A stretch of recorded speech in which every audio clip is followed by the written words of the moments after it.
Good morning students. तो आज हम करेंगे आपका lecture number 6 of your unit that is electrochemistry. बेटा अप टू लेक्चर नंबर 5 हमने क्या पढ़ा था? क्वालिटेटिव एस्पेक्ट पढ़ा था इलेक्ट्रोलाइटिक सेल का। क्वालिटेटिव एस्पेक्ट का मतलब होता है कि whom विल ऑक्सीडाइज और रिड्यूस, कि आप कैसे पता लगाओगे कि कौन ऑक्सीडाइज हो रहा है या कौन रिड्यूस हो रहा है। तो वो आपने कल पढ़ा था कि आप कैसे पता लगाओ with the help of electrochemical series. तो आज हम स्टार्ट करेंगे आपका क्वांटिटेटिव एस्पेक्ट। बेटा क्वांटिटेटिव एस्पेक्ट में आप क्या करते हो? कैलकुलेशन जो पार्ट आता है वो पूरा क्वांटिटेटिव एस्पेक्ट में आता है। किसकी कैलकुलेशन करते हो? जो आपका एनोड या फिर कैथोड जो आपके बने हैं, यानी कि जो ऑक्सीडाइज हुआ है और जो रिड्यूस हुआ है, यानी कि कैथोड और एनोड जो प्रोडक्ट बने हैं वो कितनी अमाउंट में बने हैं या वो कितनी वॉल्यूम में बने या फिर कितने मोल्स बने हैं उसके, वो हम पूरा कैलकुलेशन आपका किस में करेंगे? क्वांटिटेटिव एस्पेक्ट में करेंगे बेटा। तो आपको मैं बता दूं, आपको पता होगा बेटा, अब तक आप ये जान चुके होंगे कि कल जो हमने पढ़ा था क्वांटिटेटिव एस्पेक्ट, उसमें क्या पढ़ा था कि आपका मेजरली एनोड या कैथोड प्रोडक्ट क्या बन रहे हैं? क्या तो कोई मेटल बन रहा है या फिर कोई गैस बन रही है। जैसे आपका Na पॉजिटिव क्या कर रहा था? Na पॉजिटिव आयन जो है, पॉजिटिव आयन है, तो कैथोड की तरफ जाके इलेक्ट्रॉन गेन करके किसमें कन्वर्ट हो रहा था? Na में कन्वर्ट हो रहा था। और Na आपका क्या होता है? सोडियम मेटल, यानी कि आपको सोडियम मेटल मिल रहा था। ऐसे ही हमने एग्जाम्पल देखे थे कि कैथोड पे कभी आपको H2 गैस मिल रही है या फिर O2 गैस मिल रही है। तो मेजोरिटी ऑफ जो आपके प्रोडक्ट जो बनते हैं, मतलब मेनली प्रोडक्ट कौन बनता है? या तो मेटल मिलेगा आपको या फिर कोई गैस मिलेगी। ठीक है बेटा। तो एनोड प्रोडक्ट हम क्वांटिटेटिव एस्पेक्ट में क्या करेंगे? आपका एनोड प्रोडक्ट की जो आपको एनोड प्रोडक्ट मिला है या फिर जो आपका कैथोड प्रोडक्ट मिला है उसका हम क्या करेंगे? कैथोड प्रोडक्ट मिला है उसका हम क्या करेंगे? वेट कैलकुलेट करेंगे कि कितने अमाउंट में आपको मिला है। साथ के साथ अगर गैस मिली है आपकी तो कितनी वॉल्यूम ऑफ गैस आपको मिली है। या फिर हम जो तीसरी चीज कैलकुलेट करेंगे n, यानी कि n क्या होता है? Number of moles of that product. ठीक है बेटा। तो इसकी हम कैलकुलेशन करेंगे। तो इसकी कैलकुलेशन जो कैलकुलेटिव पार्ट है उसके लिए जो फॉर्मूला आपका बनेगा वो हम फैराडे लॉ पढ़ने के बाद निकालेंगे। मतलब फैराडे लॉ जो है आपको एक ऐसा फॉर्मूला प्रोवाइड करेगा जिससे आप क्या करोगे? इन तीनों की कैलकुलेशन कर सकते हो। ठीक है बेटा। तो फैराडे लॉ जो है, हम स्टार्ट करने से पहले मैं आपको एक छोटा सा फंडामेंटल बताना चाहूंगी जो आपका कैलकुलेशन में यूज होगा कि charge on one mole of electron, charge on 1 mole of electron, कि 1 मोल इलेक्ट्रॉन पे कितना चार्ज होता है? पता है किसी को? नहीं पता होगा तो हम कैलकुलेट कर लेते हैं। चार्ज ऑन 1 इलेक्ट्रॉन क्या होता है बेटा? चार्ज ऑन 1 इलेक्ट्रॉन कितना होता है? आप सबको पता होगा कितना होता है? 1.6 इंटू 10⁻⁻19 कूलम। ठीक है। और आपको ये भी पता है कि 1 mole of electron, 1 mole of electron, 1 mole electron में कितने नंबर ऑफ इलेक्ट्रॉन होते हैं? एवोगैड्रो नंबर ऑफ इलेक्ट्रॉन होते हैं। ठीक है। और एवोगैड्रो नंबर आपका कितना होता है? 6.023 इंटू 10⁻23। ठीक है। यानी कि 1 मोल में इतने नंबर ऑफ इलेक्ट्रॉन है, इतने नंबर ऑफ आपके क्या है? इलेक्ट्रॉन है। तो आप चार्ज, आपको ये पता है कि 1 इलेक्ट्रॉन पे चार्ज कितना होता है? इतना होता है। तो 1 मोल पे कितना चार्ज होगा? Charge on 1 mole of electron, 1 mole of electron पे कितना चार्ज होगा बेटा? 1 इलेक्ट्रॉन पे 1.6 इंटू 10⁻⁻19 कूलम होता है। ठीक है। और कितने नंबर आपके 1 मोल में कितने नंबर ऑफ इलेक्ट्रॉन है? 6.023 इंटू 10⁻23 इलेक्ट्रॉन है।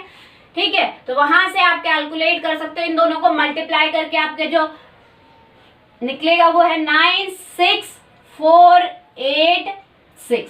ठीक है। यानी कि इतना क्या होता है आपका? 1 मोल ऑफ इलेक्ट्रॉन पे इतना चार्ज होता है।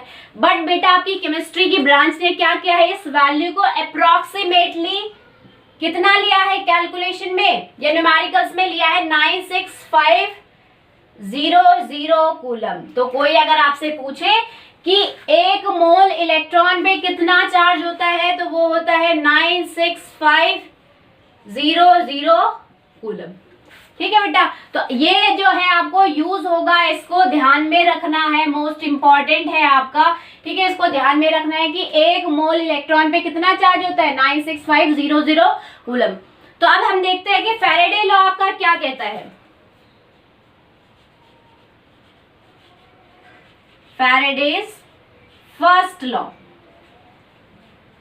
फैराडे फर्स्ट लॉ बेटा, according to Faraday first law, Faraday first law क्या कहता है आपका कि आपका जो एनोड या फिर आपका जो कैथोड प्रोडक्ट बनेगा उसका जो वेट होगा, उसका जो वेट होगा डायरेक्टली प्रोपोर्शनल होगा किसके, चार्ज के। ठीक है, किसके प्रोपोर्शनल होगा, डायरेक्टली प्रोपोर्शनल होगा चार्ज के। कैसे होगा, देखो हमने इलेक्ट्रोलाइटिक सेल पढ़ा था, मैंने आपको बताया था उसकी कंस्ट्रक्शन। यहाँ आप फिल करते हो क्या, इलेक्ट्रोलाइट फिल करते हो लिक्विड स्टेट में। ये आपके 2 इलेक्ट्रोड्स होते हैं, इन इलेक्ट्रोड्स को आप कनेक्ट करते हो विद अ बैटरी।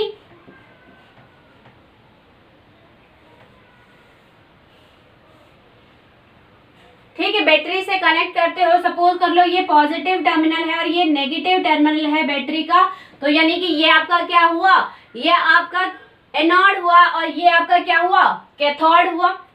ठीक है, तो हम फैराडे के अकॉर्डिंग, फैराडे ने क्या कहा है, फैराडे लॉ के अकॉर्डिंग फैराडे ने क्या कहा है कि एनोड या कैथोड प्रोडक्ट जो आपके बन रहे हैं उनका जो वेट, मतलब कितने अमाउंट में बन रहे हैं, वो डायरेक्टली प्रोपोर्शनल होगा कि आप बैटरी से कितना चार्ज दे रहे हो। क्या दे रहे हो, बैटरी से कितना चार्ज आप सप्लाई कर रहे हो, उतना ही अमाउंट या उतना ही वेट ऑफ एनोड या कैथोड प्रोडक्ट आपका बनेगा। ठीक है बेटा, ये क्लियर हुआ आपको। तो W जो है डायरेक्टली प्रोपोर्शनल है Q के, और Q है आपका क्या होता है, amount of current during a time, कि कितने टाइम में कितना करंट दिया, वो होता है आपका Q। ठीक है बेटा, क्या होता है, Q होता है।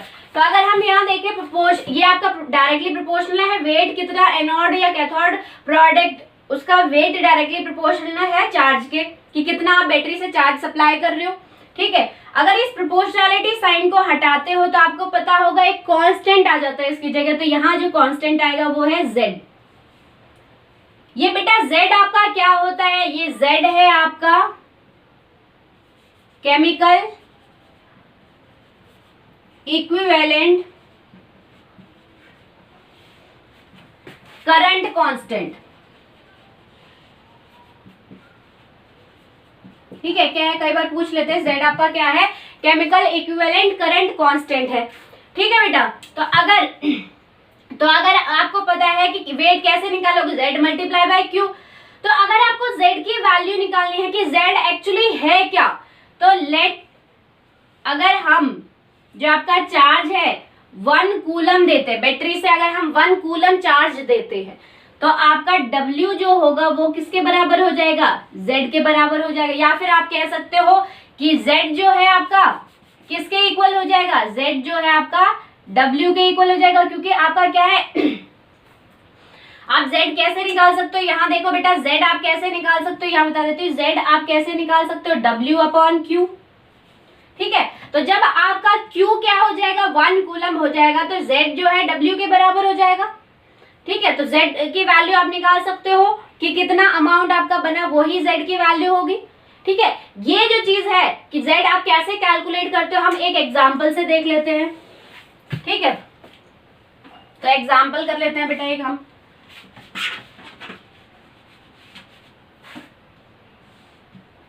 फॉर एग्जांपल, अगर आपने इलेक्ट्रोलाइट लिया है NaCl, वो भी मॉल्टन स्टेट में, तो क्या है आपको पता है Na पॉजिटिव आयंस बनते हैं इलेक्ट्रोलाइट में, सॉल्यूशन में Na पॉजिटिव आयन बनते हैं।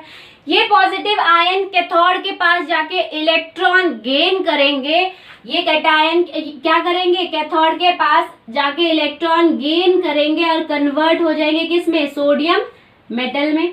ठीक है, अगर आप इस रिएक्शन को देखो तो ये प्रॉपर्ली बैलेंस रिएक्शन है। क्यों, एक सोडियम है, यहाँ पे भी एक सोडियम है। यहाँ पे चार्ज क्या है, न्यूट्रल है, नो चार्ज, क्योंकि एक पॉजिटिव चार्ज है और एक नेगेटिव चार्ज है, तो दोनों एक दूसरे को कैंसिल आउट कर रहे हैं। यहाँ पे भी कोई चार्ज नहीं है, यानी कि ये इक्वेशन आपकी प्रॉपर्ली बैलेंस है। ठीक है, तो अगर इस इक्वेशन को आप स्टाइकियोमेट्रिक कोएफिशिएंट के हिसाब से पढ़ो तो आप क्या कहोगे कि जब आपने 1 कूलम नहीं, जब आपने 1 मोल चार्ज, या फिर आप कह सकते हो जब आपने 1 मोल इलेक्ट्रॉन दिए, 1 मोल इलेक्ट्रॉन दिए, तो आपका क्या बना है, 1 मोल ऑफ, जब आपने 1 मोल इलेक्ट्रॉन सप्लाई किए तब जाके आपका बना है 1 मोल ऑफ सोडियम मेटल। ठीक है, ये कह सकते हो कि जब आपने क्या किया, 1 मोल सोडियम मेटल कब बना, जब आपने 1 मोल इलेक्ट्रॉन दिए। आपको पता है कि चार्ज ऑन 1 मोल इलेक्ट्रॉन कितना होता है, 96500 होता है। ठीक है बेटा, 00 कूलम होता है। और 1 मोल सोडियम यानी कि 1 मोल किसके इक्वल होता है, किसी भी एलिमेंट या फिर आप कह सकते हो किसी भी मेटल के मॉलिक्यूलर मास के बराबर होता है। तो सोडियम का 1 मोल कितना होता है, 23 ग्राम के बराबर होता है। मतलब 1 मोल में कितना होता है उसका मॉलिक्यूलर मास। ठीक है, 1 मोल किसके बराबर होता है, किसी भी पर्टिकुलर एलिमेंट के मॉलिक्यूलर मास के बराबर होता है। ठीक है, मोल कॉन्सेप्ट में आप पढ़ चुके हो ये। तो हमें कितने कूलम की रिक्वायरमेंट है, हमें ये नहीं चाहिए, हमें कितना चाहिए, हमें 1 कूलम की रिक्वायरमेंट है। तो अगर आप यहाँ 1 कूलम करते हो तो यहाँ क्या निकलेगा, 23 ग्राम अपॉन 96500। ठीक है बेटा, यही आपकी जो है, यही आपकी Z की वैल्यू है फॉर सोडियम मेटल। क्या है, यही जो है आपकी जो ये वैल्यू निकली है ग्राम में, यही आपकी क्या है, Z की वैल्यू है सोडियम मेटल के लिए। तो अगर बेटा मैं यहाँ पे 1 लिख दूं तो कोई फर्क पड़ेगा क्या, नहीं फर्क पड़ेगा, क्योंकि किसी भी नंबर को अगर आप 1 से मल्टीप्लाई करते हो या डिवाइड करते हो कोई फर्क नहीं पड़ता। ठीक है, तो अगर मैं यहाँ से 1 से मल्टीप्लाई कर दूं तो कोई फर्क पड़ेगा, नहीं पड़ेगा। पर ये एक्चुअली 1 क्या है, ये 1 है बेटा आपका सोडियम, जो हम सोडियम के लिए ZA निकाल रहे थे, ZNA निकाल रहे थे। तो ये जो 1 है आपका सोडियम मेटल का NF फैक्टर है। सोडियम मेटल का NF फैक्टर क्या होता है, 1 होता है। आप सॉल्यूशन चैप्टर में पढ़ चुके होंगे NF फैक्टर आप कैसे कैलकुलेट करते हो।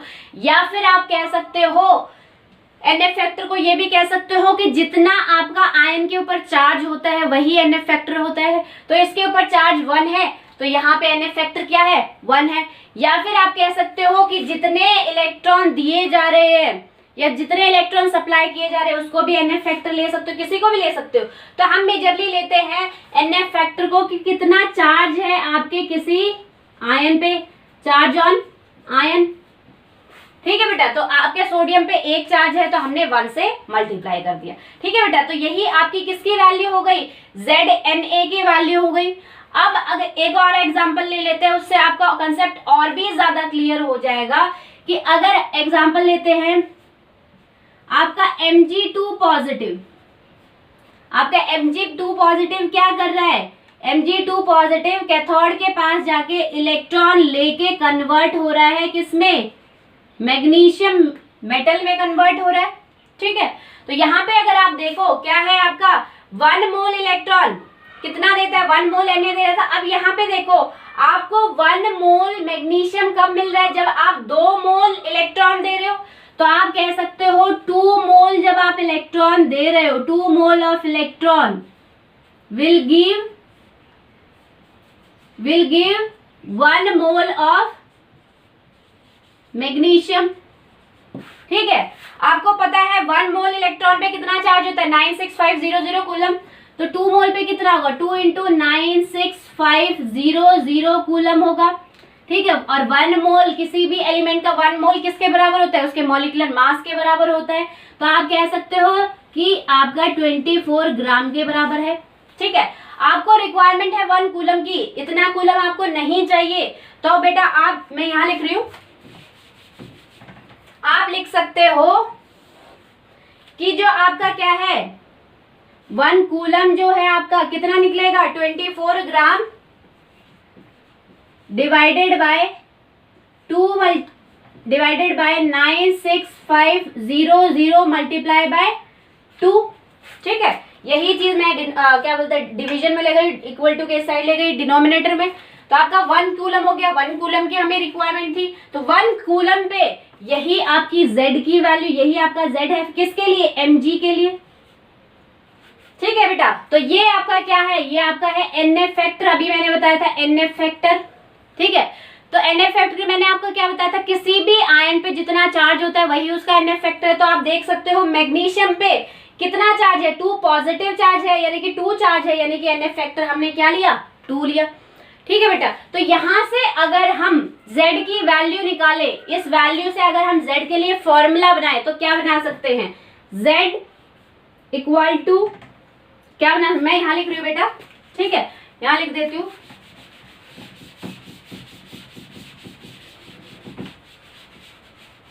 तो आप लिख सकते हो, वो एग्जाम्पल तो आपको क्लियर हो ही गई होंगे। ठीक है, तो आप लिख सकते हो Z इक्वल टू, ये क्या है आपका एलिमेंट का मॉलिक्यूलर मास, या फिर आप कह सकते हो एटम का एटॉमिक मास। अगर आपका मॉलिक्यूल फॉर्म में, जैसा कि आपकी गैस निकल रही हो तो Cl2 मॉलिक्यूल फॉर्म में निकलती है। ठीक है, 2 एटम कंबाइन है ना, 2 Cl के एटम कंबाइन है, मॉलिक्यूल फॉर्म में निकल रही है। और अगर आपका मेटल निकल रहा है तो वो आपका एटॉमिक फॉर्म में निकल रहा है। तो अगर आप मेटल का निकाल रहे हो तो आप लोगे एटॉमिक मास, और अगर आप मॉलिक्यूल गैस का निकाल रहे हो तो आप लोगे मॉलिक्यूलर मास। ठीक है, ये देखो ऊपर जो मास लिखा है upon 96500 multiply bye n factor. ठीक है बेटा, ये आपका क्या निकल गया है, ये आपका क्या निकला बेटा, ये आपके Z की वैल्यू निकली है। तो अब आप अगर इसमें Z की वैल्यू रखो इसमें, तो आप वेट कैलकुलेट कर सकते हो ना बेटा। जैसे देखो यहां मैं लिखती हूँ W equal to Z multiply by Q, ये इक्वेशन आपकी फर्स्ट थी। ठीक है, ये इक्वेशन आपकी सेकंड है। Z की वैल्यू अगर आपको किसी क्वेश्चन में कैलकुलेट करने को कह रखे तो आप ऐसे निकाल सकते हो। ठीक है, अब मैं देखती हूँ अगर आपको वेट निकालना है तो वेट कैसे निकालोगे, Z multiply by Q। Z आपका क्या है, एक ले लेते हैं दोनों में से। ठीक है, मॉलिक्यूलर मास ले लेते हैं, molecular mass upon 96500 multiply by NF factor multiply by Q, और Q आपका क्या होता है, I मल्टीप्लाई बाय T। ठीक है बेटा, तो वेट ऑफ एनोड या कैथोड प्रोडक्ट आपका इससे निकल सकता है, ये आपकी थर्ड इक्वेशन है। कई जगह आपका क्या होता है, आपको पता है कि molecular mass upon NF, molecular mass upon NF जो होता है, आपने मोल कंसेप्ट में पढ़ा होगा या सॉल्यूशन चैप्टर में पढ़ा होगा, वो इक्वल होता है इक्विवेलेंट वेट के या इक्विवेलेंट मास के, होता है ना बेटा। तो आपको कई जगह दिखा होगा यही फॉर्मूला मॉडिफाई होके कि कैसे लिखा होगा, W इक्वल टू, किसी बुक में आपको इस तरीके से भी दिख सकता है, multiply by I multiply by T upon 96500। ठीक है बेटा, तो कई बुकों में इस फॉर्म में भी दिया है, तो उसको देख के टेंशन में मत आना। ठीक है, एक ही बात है आपकी कि जब आप मॉलिक्यूलर वेट को डिवाइड करते हो NF फैक्टर से तो आपका निकलता है इक्विवेलेंट मास। ठीक है बेटा, तो ये हो गया आपका। तो अगर W का आपका निकल गया, तो बेटा अगर मैं यहां ले जाऊं इस M मॉलिक्यूलर मास को, अगर मैं इस तरफ ले आऊं तो देखो क्या फॉर्मूला बना आपका, weight upon molecular mass is equal to I multiply by T upon 96500 multiply by NF factor. बेटा अभी आपने सॉल्यूशन चैप्टर में पढ़ा होगा कि जब आप मास अपॉन मॉलिक्यूलर मास करते हो तो वो किसकी वैल्यू देता है, नंबर ऑफ मोल्स, N की वैल्यू कैलकुलेट कर सकते हैं। तो यहां से आप, यानी कि ये आपका क्या हो गया, N क्या होता है, N आपका होता है वेट या फिर मास अपॉन मॉलिक्यूलर मास। ठीक है, तो यहां से आप N की वैल्यू निकाल सकते हो। N क्या था आपका, नंबर ऑफ मोल्स, तो नंबर ऑफ मोल्स कैलकुलेट कर सकते हो I multiply by T upon 96500 multiply by NF। ठीक है बेटा, यहां से क्लियर हो गया। तो ये आपका है फॉर्मूला नंबर कितने हो गए थे? 3 हो गए थे, तो ये आपका है फॉर्मूला नंबर 4। ठीक है बेटा, इतना आपको समझ में आ गया। अब मैं आपको एक और चीज बता देती हूँ। आपको ये पता है कि n, यहां से इस फॉर्मूले से आप देख सकते हो कि number of moles is inversely proportional to NF factor. किसके इनवर्सली प्रोपोर्शनल है? नंबर ऑफ मोल्स जो है आपके इनवर्सली प्रोपोर्शनल है किसके? 1/NF। ये लिख सकते हो। यानी कि अगर आपको number of moles for cathode product के निकालने तो नंबर ऑफ मोल्स क्या होंगे? NC होगा। और एनोड प्रोडक्ट के नंबर ऑफ मोल्स क्या होंगे? NA। ठीक है, और उसी के करस्पॉन्डिंग आपका क्या है, क्या बोलते हैं, एन फैक्टर क्या होगा? एनोड प्रोडक्ट के करस्पॉन्डिंग NFC एन फैक्टर होगा, और सॉरी कैथोड प्रोडक्ट के करस्पॉन्डिंग NF फैक्टर होगा NFC, और एनोड के करस्पॉन्डिंग NF फैक्टर होगा NSA। तो यहाँ से आपका एक फॉर्मूला और निकल जाता है, वो भी बहुत अच्छा फॉर्मूला है, कई बार यूज किया जाता है। मैं उसको प्रेफर करूंगी आप यूज करो जब नंबर ऑफ मोल्स कैलकुलेट करने हो। तो यहाँ से आप निकाल सकते हो कि जब आपने number of mole cathode upon number of mole of anode directly proportional है किसके? एन फैक्टर के। तो आपका क्या है, कैथोड जो है, सॉरी डायरेक्टली नहीं, इनवर्सली प्रोपोर्शनल है, तो आप कह सकते हो n factor of A upon n factor of C। यहां से आपका एक लास्ट फॉर्मूला निकलता है, दैट इज फॉर्मूला नंबर 5, कि अगर आपको एन फैक्टर गिवन है कि एन फैक्टर आपका एनोड प्रोडक्ट का एन फैक्टर दे रखा है, या फिर आपको पता है एन फैक्टर कैसे कैलकुलेट करते हो बेटा? Charge on ion. ठीक है, आपको आयन पता है कौन सा है, उस पर चार्ज क्या है वो भी पता है, तो वहां से आपके दोनों एन फैक्टर निकल जाएंगे। तो आप क्या कैलकुलेट कर सकते हो? Number of mole for cation product या फिर number of mole for anion product. ठीक है बेटा, तो आज के जो इंपॉर्टेंट फॉर्मुलेज है वो है ये वाला फॉर्मूला। फर्स्ट तो आपका फॉर्मूला है ये, ठीक है, जो कि आपका क्या है, फैराडे फर्स्ट लॉ है। According to Faraday first law क्या कहता है कि वेट ऑफ एनोड और cathode product is directly proportional to charge supplied by the battery, कि जितना बैटरी से आप चार्ज सप्लाई कर रहे हो उतना ही आपको अमाउंट ऑफ एनोड या कैथोड प्रोडक्ट मिल रहे हैं। ठीक है बेटा, तो पहला फॉर्मूला ये है। सेकंड, हमने Z की वैल्यू निकाली, उसी Z की वैल्यू को हमने पुट किया इस फॉर्मूले में, और आपको फिर से क्या W की वैल्यू निकल गई। ठीक है, जितनी भी आपको दे रखे हो इनकी वैल्यूज पुट करो, आप इसमें से किसी भी एक की वैल्यू निकाल सकते हो। W की वैल्यू निकालनी है, मॉलिक्यूलर मास पता है आपको उस एलिमेंट का, जिसमें या फिर मेटल का, जो मेटल आपका फॉर्म हुआ है, करंट आपको गिवन है, टाइम आपको गिवन है, NF फैक्टर आप उसके ऊपर चार्ज देख के निकाल सकते हो, तो W निकल जाएगा। ऐसे ही सेम आपका क्या है, ये अगर नंबर ऑफ मोल्स कैलकुलेट करने हैं बेटा तो क्या होगा, N इक्वल टू चार्ज जितना दे रखा है, टाइम जितना दे रखा है, multiply by 9650 multiply by NF factor. आपका NF फैक्टर तो देख के पता लगा सकते हो। ठीक है, और अगर आपको एनोड और कैथोड का NF फैक्टर गिवन है या फिर आप देख के निकाल सकते हो, तो आप नंबर ऑफ मोल्स कैथोड और एनोड के भी निकाल सकते हो। ठीक है बेटा, तो ये आपका हो गया कैलकुलेशन पार्ट की कौन कौन से फॉर्मूले आपके क्वांटिटेटिव एस्पेक्ट में यूज होंगे, और ये सारे फॉर्मूले किसने दिए, फैराडे लॉ से, हमारे फैराडे फर्स्ट लॉ से निकले हैं। ठीक है, तो कल हम करेंगे कि इन फॉर्मूले को आप कैसे कैलकुलेशन में यूज कर सकते हो। ठीक है बेटा, that's all for today, thank you.